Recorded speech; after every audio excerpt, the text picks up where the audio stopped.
Am I audible? Hello? Hello, any one of you please answer me. Am I audible? கேக்குதா? கேக்குது ma'am. கேக்குது ma'am. In last class we have discussed the Balwant Rai Mehta committee which had given certain recommendation, and on the basis of that recommendation the Panchayat Raj institutions were established all over the country, but still there is some lag in that. So what was the importance of this Balwant Rai Mehta committee, and what was the recommendation of the Balwant Rai Mehta committee? I have mentioned you in the last class. Today we are going to discuss about the Ashok Mehta committee. Ashok Mehta committee also established for the welfare of the Panchayat Raj, but it was originated by the Janata Party in the year 1977. So what is the necessity of having this Ashok Mehta committee? Why this Ashok Mehta committee was originated by the Janata Party? See, on the basis of the recommendation of the Balwant Rai Mehta committee, there was the Panchayat Raj institutions which were established all over the country. I told you that in order to have a people participation, the Balwant Rai Mehta committee was appointed by the government, and that committee was appointed in order to supervise the community development program, as well as the another one is known as the National Social Service. But this Ashok Mehta committee, which was established in the year 1977 in order to have certain change in Panchayat Raj institution. Why they wanted to have certain change?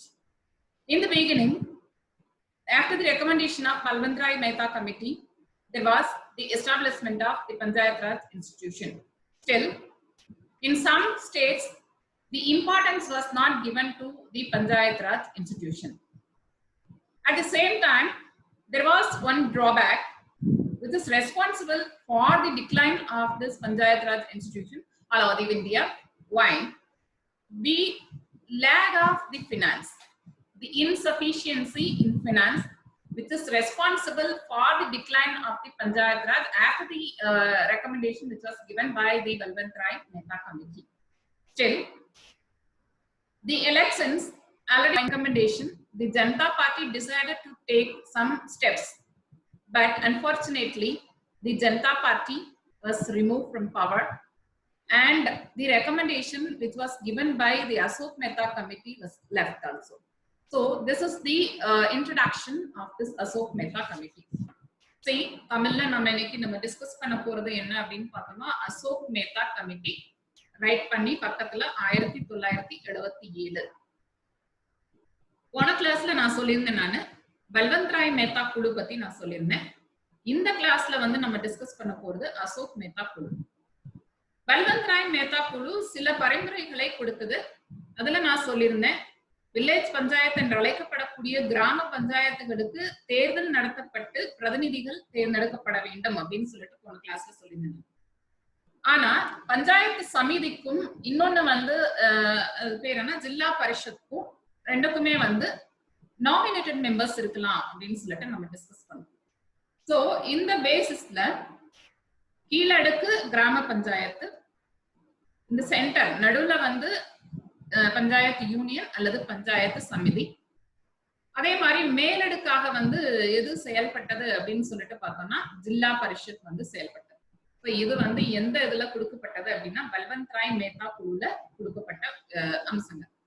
ஆனா அசோக் மேத்தா குழு வந்து 1977ல அப்போதைக்கு ஆட்சி செய்த இந்த ஜனதா அரசாங்கம் வந்து இந்த குழுவை நியமித்தது. இந்த குழுவை நியமிக்க காரணம் என்ன அப்படின்னு சொல்லிட்டு பாக்குறப்ப, பஞ்சாயத்து ராஜ்ய முறையில வந்து நிறுவனங்கள்ல வந்து சில மாற்றங்களை கொண்டு வரணும் அப்படிங்கிற ஒரு நோக்கத்துலதான் இந்த அசோக் மேத்தா குழு வந்து நியமிக்கப்பட்டது.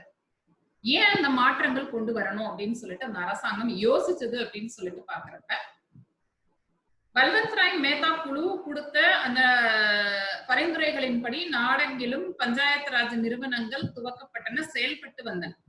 ஆனா அதுல சில வந்து பற்றாக்குறைகள் வந்து இருந்தது. என்ன பற்றாக்குறை அப்படின்னு சொல்லிட்டு பாக்குறப்ப தி ஃபர்ஸ்ட் அண்ட் ஃபார்மோஸ்ட் வந்து என்ன அப்படின்னா நிதி பற்றாக்குறை வந்து ரொம்ப கம்மியா வந்து அந்த பற்றாக்குறை இருந்தது. அதனால சில திட்டங்களை வந்து செயல்படுத்த முடியவில்லை. அடுத்த குறை அப்படின்னு சொல்லிட்டு பாக்குறப்ப நம்ம சொன்ன மாதிரி தேர்தல் மூலமாக பிரதிநிதிகளை தான் தேர்ந்தெடுக்கணும் அப்படின்னு சொல்லிட்டு பல்வந்த் ராய் மேத்தா குழு சொன்னார். ஆனா என்ன ஆயிடுச்சு காலப்போக்குல என்ன ஆயிடுச்சு அப்படின்னா தேர்தல் மூலமாக பிரதிநிதிகள் தேர்ந்தெடுக்கப்படவில்லை. தேர்தலையும் சில குளறுபடி வந்து நடக்குது. இதை அனைத்தும் காரணம் காட்டி ஜனதா பேசாதீங்க, நான் யூடியூப்ல அப்லோட் பண்ணணும், டோன்ட் டாக். என்ன பண்றாங்கன்னா சில சேஞ்சஸ் வந்து கொண்டு வரணும் அப்படிங்கிற ஒரு காரணத்திற்காகத்தான் இந்த 1977ல இந்த அசோக் மேத்தா குழுவை ஜனதா அரசாங்கம் நியமித்தது. அந்த குழுவானது 1978ல் தனது அறிக்கையை சமர்ப்பித்தது. இதுதான் வந்து இந்த அசோக் மேத்தா குழுவுடைய முன்னுரையாக நம்ம வந்து டிஸ்கஸ் பண்ணோம். Now I pass on to the recommendation which was given by the Ashok Mehta committee.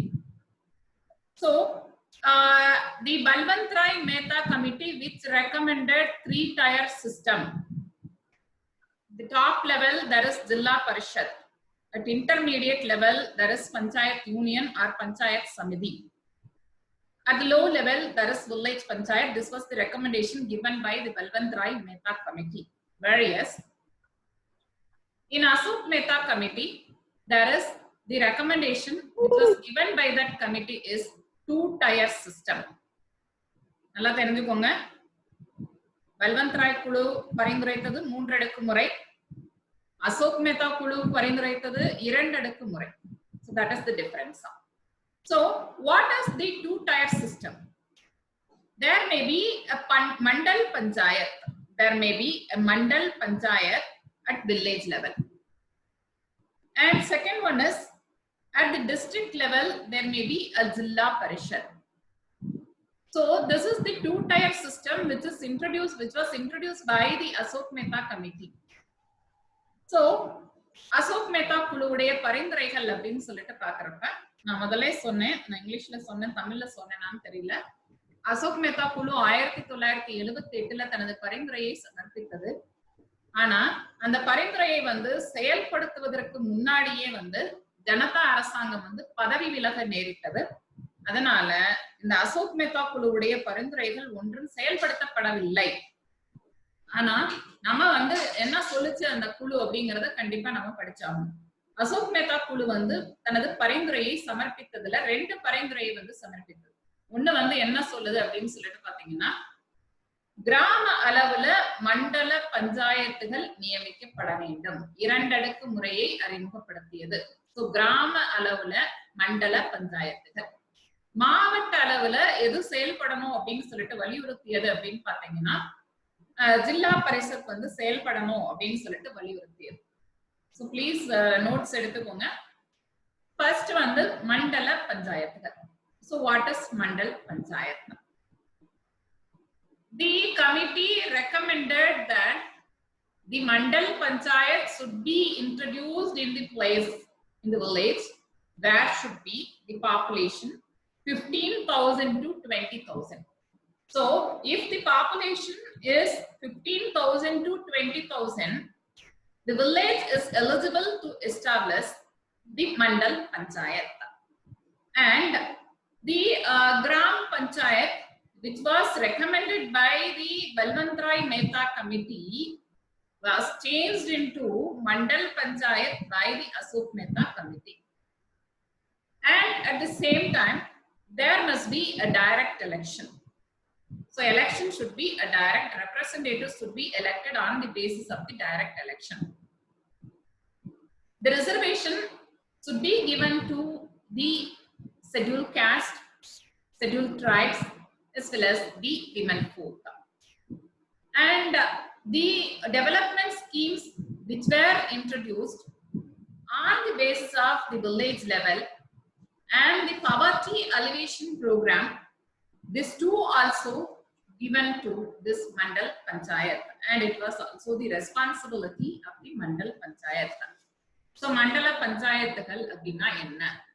15,000 முதல் 20,000 வரை மக்கள் தொகை கொண்ட ஒவ்வொரு கிராமத்திலும் மண்டல பஞ்சாயத்துகளை அறிமுகப்படுத்தலாம் அப்படின்னு சொல்லிட்டு இந்த அசோக் மேத்தா குழு வந்து அறிவித்தது. முதல்ல வந்து பல்வந்த் ராய் மேத்தா குழு வந்து கிராம பஞ்சாயத்து அப்படின்னு சொல்லிட்டு சொல்லுச்சு. 3 அடுக்கு முறை சொல்லுச்சு. கிராம பஞ்சாயத்து கீழடுக்குல இருக்குன்னு நான் சொன்னேன்.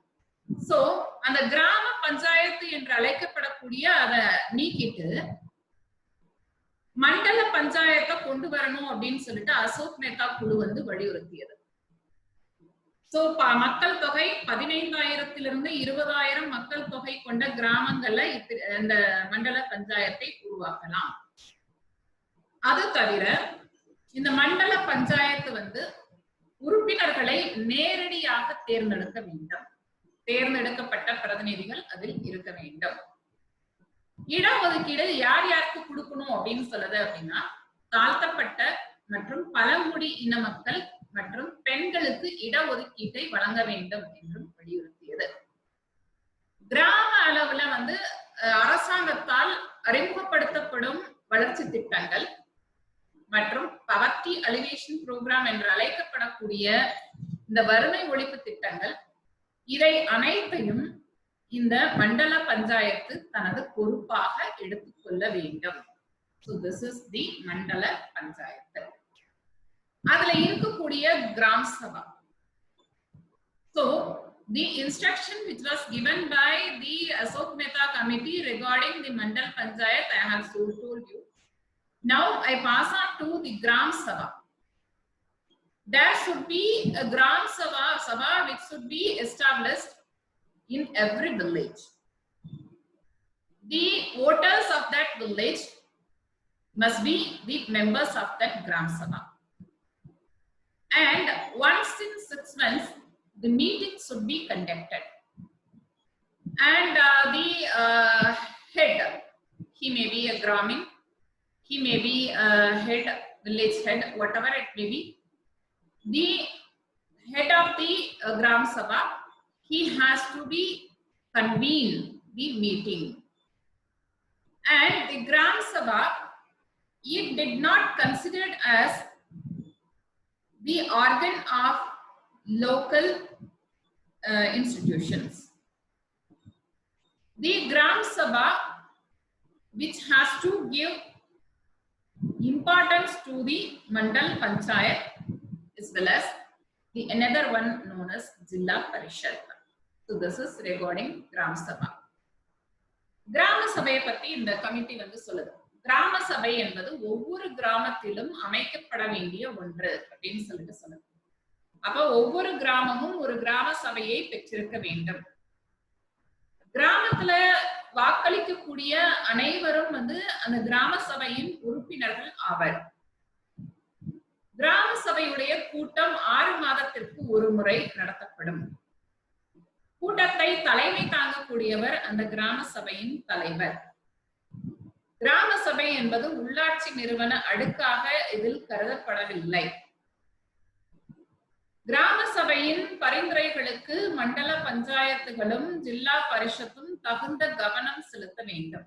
இதுதான் வந்து கிராம சபையை பொறுத்த அந்த அசோக் மேத்தா குழுவுடைய அறிக்கை. So in next one, the Jilla Parishad. I told you that 2 அடுக்கு முறையை வலியுறுத்தியது. ஒன்னு வந்து மண்டல பஞ்சாயத்து, இன்னொன்னு வந்து ஜில்லா பரிஷத், மாவட்ட அளவுல ஜில்லா Parishad.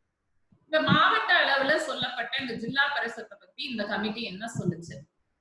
See, the Jilla Parishad at district level. I told you that the first tier is known as Mandal Panchayat. The second tier is known as the Jilla Parishad. So we have to consider as this is the highest tier in the 2-tier system.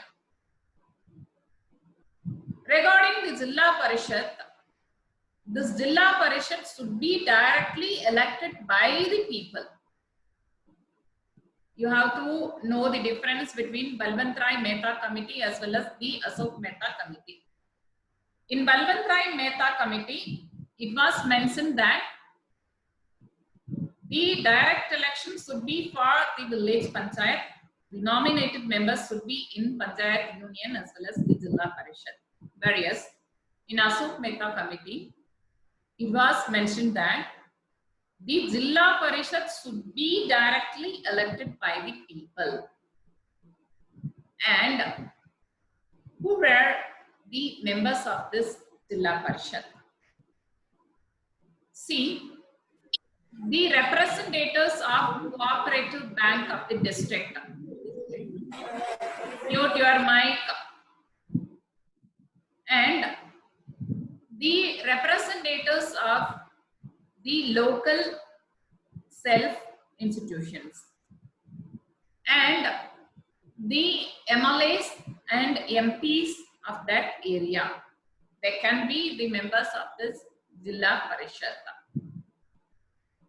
And at the same time, regarding the tenure of this period, tenure of this Jilla Parishad, as the members' tenure, 3 to 5 years.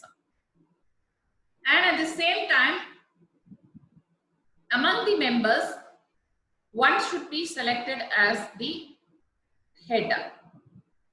And all the development should be under the district rural control. And what are all the departments which should be brought under this Jilla Parishad? I will mention you later. Jilla Parishad, Mavata Urachi என்று அழைக்கப்பட்ட Jilla Parishad. மாவட்ட ஊராட்சி நிறுவனங்களின் இரண்டாவது அடுக்காக கருதப்படுவதுதான் இந்த ஜில்லா பரிஷத். ஜில்லா பரிஷத்ல மக்கள் நேரடியாக ஜில்லா பரிஷத்தை தேர்ந்தெடுக்க வேண்டும். ஆனா பல்வந்த் ராய் மேத்தா குழுல வில்லேஜ் பஞ்சாயத்துக்கு மட்டும்தான் நேரடி தேர்தல். மற்ற இரண்டுக்கும் நாமினேட்டட் மெம்பர்ஸ் அப்படின்னு சொல்லிட்டு சொல்லியிருந்தேன். இதுல என்ன அப்படின்னு பாத்தீங்கன்னா, மெம்பர்ஸ் நேரடியாக தேர்ந்தெடுக்கப்படக்கூடிய மெம்பர்ஸ் தான் இதுல இருக்க முடியும். அப்ப யாரெல்லாம் மெம்பர்ஸ் நோட்டிட்டான். மெம்பர்ஸ் அப்படின்னு சொல்லிட்டு பாக்குறப்ப தி ஃபர்ஸ்ட் அண்ட் ஃபார்மோஸ்ட் மாவட்ட கூட்டுறவு வங்கியின் பிரதிநிதிகள். மாவட்ட கூட்டுறவு வங்கியின் பிரதிநிதிகள். நம்பர் 2 மெம்பர்ஸ் நகர உள்ளாட்சி அமைப்பின் பிரதிநிதிகள். இது தவிர எம்எல்ஏ என்று அழைக்கப்படக்கூடிய லெஜிஸ்லேட்டிவ் அசம்பிளியின் உறுப்பினர்கள், சட்டமன்ற உறுப்பினர்கள். எம்பிஸ் என்று அழைக்கப்படக்கூடிய பாராளுமன்ற உறுப்பினர்கள். இவங்க அனைவரும் உறுப்பினராக செயல்படலாம். அந்த உறுப்பினர்கள்ல இருந்து ஒருத்தரை தலைவராக தேர்ந்தெடுக்கிறாங்க. சோ இதனுடைய பதவி காலம் அப்படின்னு சொல்லிட்டு பாக்குறப்ப 3 to 5 ஆண்டுகள். சோ இந்த எல்லா வளர்ச்சி துறைகளும் இந்த மாவட்ட ஊராட்சி கீழே கொண்டு வரப்படுது. அப்ப என்னென்ன துறைகள் இதன் கீழ் கொண்டு வரப்படுகிறது? Note it down. All of you should be open your camera. I have to see you. So all of you should be open your camera. I request all of you to open your camera. Be quick. And the departments, Pandya Rajan, open your camera. Number 1 is the agricultural department. As you people know that, Velan Thurai. And number 2 is the cattle development and the fishery development. Cattle என்று அழைக்கப்படக்கூடிய கால்நடை மற்றும் மீன்வளத்துறை. Cooperative, கூட்டுறவு. And irrigation, minor irrigation. சிறிய நீர்ப்பாசன அதெல்லாம் இதுக்குள்ள கொண்டு வரப்படுது. And primary education as well as the adult education. ஆரம்ப கல்வியும் முதியோர் கல்வித்துறையும் இதன் கீழ் கொண்டு வரப்படுகிறது. Next one, the sanitation and the family welfare. Sanitation and family welfare also brought under this. And distribution of drinking water and drainage facility, road facility. So these are all the things, these are all the departments which were brought under this. Another one is small and small scale industries. சிறிய குடிசை தொழில்கள். Women and child development, பெண்கள் மற்றும் குழந்தை மேம்பாடு. social forest, சமூக காடுகள். So these are all the development which were brought under the Zilla Parishad. So 10 இது சொல்லிருப்பேன்னு நினைக்கிறேன். திருப்பி நான் சொல்றேன். நம்பர் 1 வந்து வேளாண் துறை. நம்பர் 2 வந்து கால்நடைகள் மற்றும் மீன்வளம். நம்பர் 3 வந்து கூட்டுறவு. நம்பர் 4 வந்து சிறிய நீர்ப்பாசனம், minor irrigation. Primary education and adult education, ஆரம்ப கல்வி மற்றும் முதியோர் கல்வி. Rasika Sri, why you are continuously entered and left out? Rural sanitation and family welfare, சுகாதாரம் மற்றும் குடும்ப நல வாழ்வு. Drinking water distribution, குடிநீர் விநியோகம் and drainage system, வடிகால் வசதி. சாலை, ஊரக சாலை வசதி. ஸ்மால் ஸ்கேல் இண்டஸ்ட்ரி என்று அழைக்கப்படக்கூடிய குடிசை தொழில்கள். பெண்கள் மற்றும் குழந்தை மேம்பாடு, சமூக காடுகள். இந்த துறைகள் அனைத்தும் இந்த ஜில்லா பரிஷத்துக்கு கீழே கொண்டு வரப்பட்ட துறைகள். சோ அசோக் மேத்தா குழு வந்து ரெக்கமெண்டேஷன் கொடுத்திருந்தாலும், நான் முதல்ல சொன்னேன், அசோக் மேத்தா குழு தனது ரெக்கமெண்டேஷனை கொடுத்திருந்தாலும் அதை நியமித்த ஜனதா அரசாங்கம் பதவி விலக நேர்ந்த காரணத்தினால் அசோக் மேத்தா குழுவின் பரிந்துரைகள் எதுவும் செயல்படுத்தப்படவில்லை, அதற்கு முக்கியத்துவம் வழங்கப்படவில்லை. சோ இதுல ஒரே ஒண்ணு வந்து மிக முக்கியமானது என்ன அப்படின்னு சொல்லிட்டு பார்த்தோம்னா, மாவட்ட ஊராட்சிக்கும் தேர்தல்களுக்கும் இந்த குழு அதிக முக்கியத்துவம் அளித்தது. எல்லா வளர்ச்சி திட்டங்களும் பஞ்சாயத்து ராஜ் நிறுவனங்கள்ட்ட தான் இருக்கணும் அப்படிங்கறதையும் இன்சிஸ்ட் பண்ணுச்சு. சோ இந்த ரெண்டு கருத்துக்காக இந்த அசோக் மேத்தா குழுவை நாம் வரவேற்கலாம். சோ இதுதான் வந்து அசோக் மேத்தா குழுவை பற்றிய ஒரு details. If you have any doubt regarding this Asok Mehta Committee of 1977, you can ask me.